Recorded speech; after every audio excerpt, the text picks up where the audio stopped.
Right here, down. Protect your out. We put the work in. Let's finish. Come on, man. Let's do this. Family, I'll do 1, 2, 3. You see, we dream chase, because that's all we was given to start with. Then we realized the dream was obtainable. Now look at us.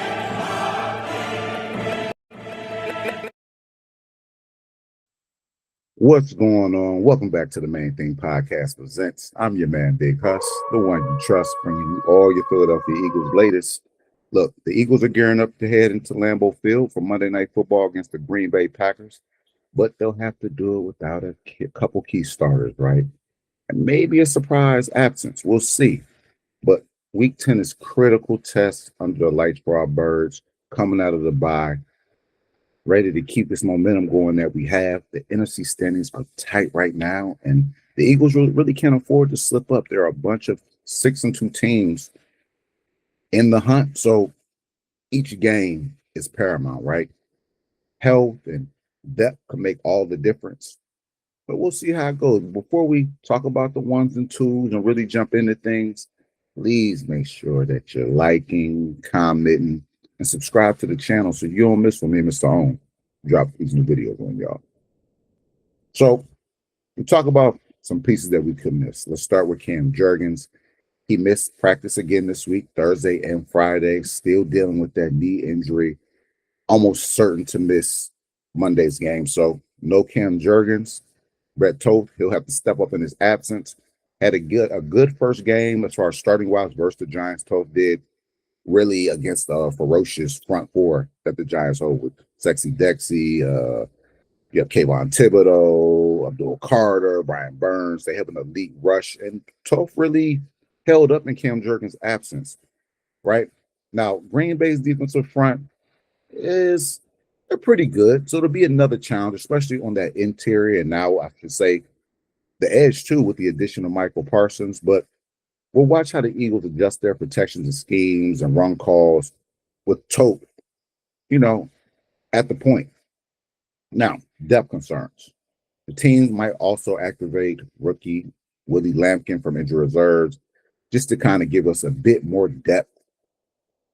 We like our versatile players.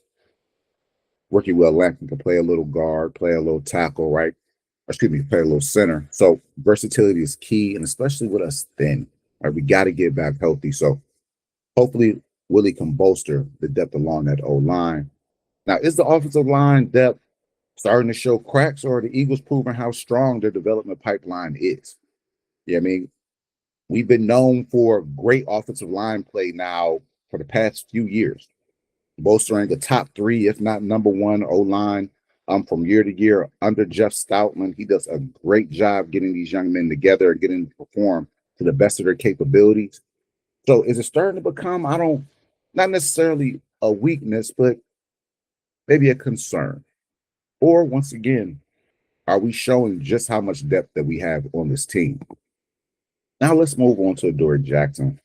Corner Adoree Jackson, he popped up on a report for 2 reasons this week. One, still recovering from that concussion. And then later had a personal matter. Not too sure what that was, but was limited Thursday and was a DMP for Friday. Unclear if he'll be available for Monday's game. More than likely, I don't believe that we'll see him. They'll probably give him another week. But if he's out, I expect Ja'Cory Bennett to see more snaps. Also, as spoken in previous videos, we have Jair Alexander. He might get his first start this week. That'd be something to watch going up against his former team. I'm sure he has a lot to show and a lot to prove for that week. But going back to Ja'Cory Bennett, he's come off a pectoral injury, so I'm not sure how much Vic Fangio will kind of really want to rush him back in the fold. I know we're not really keen on doing that. We like to give our players adequate time to heal up, rest, and really give them or put them in prime position to perform at the best of their abilities when we do put them on the field. And once again, this is a team, ladies and gentlemen, with lots of depth at several positions. So there's never really a major concern to push somebody back into the fold. Now, Jackson's absence Could hurt against Green Bay speed receivers, particularly Christian Watson. I believe Jaden Breed will be there. No, I forget the rookie's name from Texas. Don't believe he'll be available, and I don't believe Romeo Dobbs will be available. But the Eagles' secondary will be tested once again. They have a well schemed offense with plentiful options.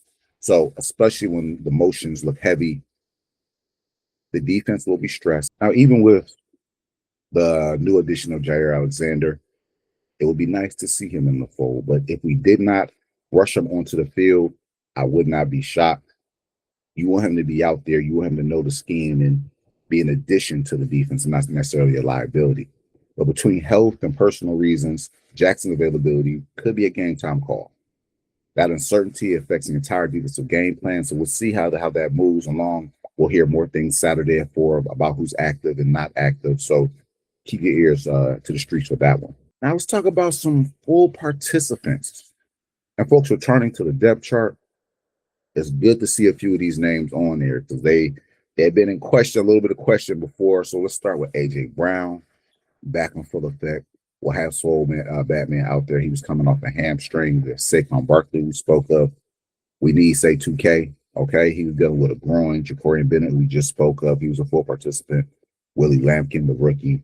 Oro Jomo, who has come to be probably one of the most underrated, underappreciated players on the team. He doesn't get enough love. This guy, he's the real deal. And then we already know Nolan Smith, man, the energy guy off the edge. He's coming back off a tricep injury. So it'll good to have him out there paired with Jalen Phillips, who he just had, or just brought in, excuse me. Those two, I really want to see how they play off each other. We could really have something really good, well, with the combination of Nolan Smith and Jaden Phillips. Brown, Barkley, both seem ready to roll. Big sigh release for us here. As I said, big sigh release. Those guys, elite players at their positions. Ajomo upgraded from limited to full. Strong indicator that he'll be there on Monday. Nolan Smith told reporters he's expected to be activated from IR. It could add a big-time juice to this pass rush rotation. Very much looking forward to that. Smith's return could be a huge edge pressure and rotational depth. Ajomo's presence helps stabilize the interior of the line with Jalen Carter still being somewhat limited. And then with Barkley and Brown a full go, the offense should have its top playmakers healthy. And that's going up against a bit of a banged up defense with the Green Bay Packers. Me and Mr. Owens will talk about that a bit more on Saturday's video. But our offense now, the Eagles' offensive identity relies on stability. Losing Jurgens, again, kind of needs some adjustments in protection and cadences, right? You have a guy who has to now grow accustomed and, like I said, build that chemistry with the other, not only linemen that he have, but his quarterbacks, receivers, make sure everybody's on the same page, right? So we can all execute at the highest level that we can.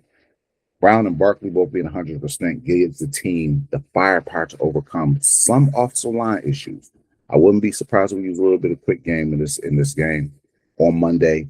I want to see Jalen Hurts getting back under center. Right, we'll talk about that a little tomorrow. And then the defense. Look, secondary depth remains a question mark, especially when you're talking about how we rotated players in and out of that CB2 position. It will be nice to see whether it be Jair Alexander or one of these guys coming back off injury, really grab a hold of that CB2 role so we can kind of lock that down. But Jackson's status kind of looms large, and we really haven't got a lot of tape on Jackson to really see what he's been able to do. See him a few plays and he kind of comes up against. So maybe we can get some real tape on him. He can get some real reps in and kind of build that chemistry throughout the defense. We'll see. Now, Smith's return to provide a timely boost in pressure we needed. We just recorded our first 5-sack game against the Giants. We kind of want to keep that train rolling. We got a lot of pressures this year, but really weren't finishing. So it's good to see us finish versus the Giants. I want to see us do that again versus Jordan Love. Look, he's a mobile quarterback, but he likes to hold on to the ball and stay in the pocket. So hopefully we can get some pressure there. Health is wealth right now, whether it be mental health, physical health. This is a team where in years prior, especially talking about last year, we won the bowl, we really weren't that injured.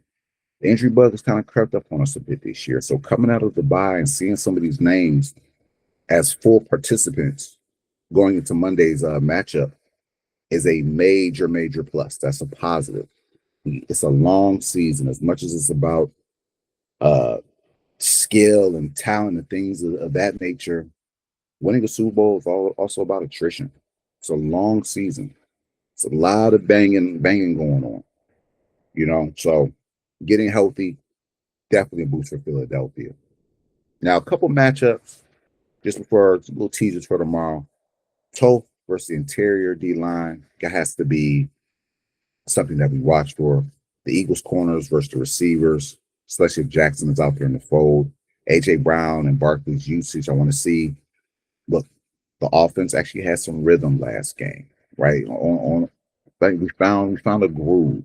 Let's continue to do that, especially bringing back AJ Brown and Barkley, having them healthy. AJ Brown didn't play versus the Giants in our last matchup, but he's here on for this Monday matchup. So let's get him some touches and get him some touches early. The Eagles are 7-1 when rushing for 120 plus yards, right? So let's hit the ground running. Jurgen's absence, it will be missed, but Toth will have to step in, you know, and fill that void. So we have 2 DMPs, a bunch of full participants, which we love. One major question mark heading into Monday night's matchup. We'll break down final inactives and reactions to the game and things of that nature in our game preview. Me and Mr. Owens will tomorrow. So keep your eyes out for that one.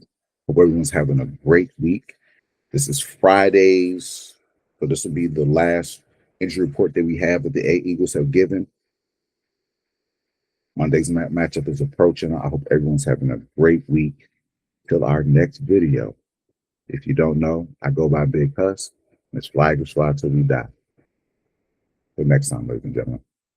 It was I was gonna make a lot of money doing what I wanted to do.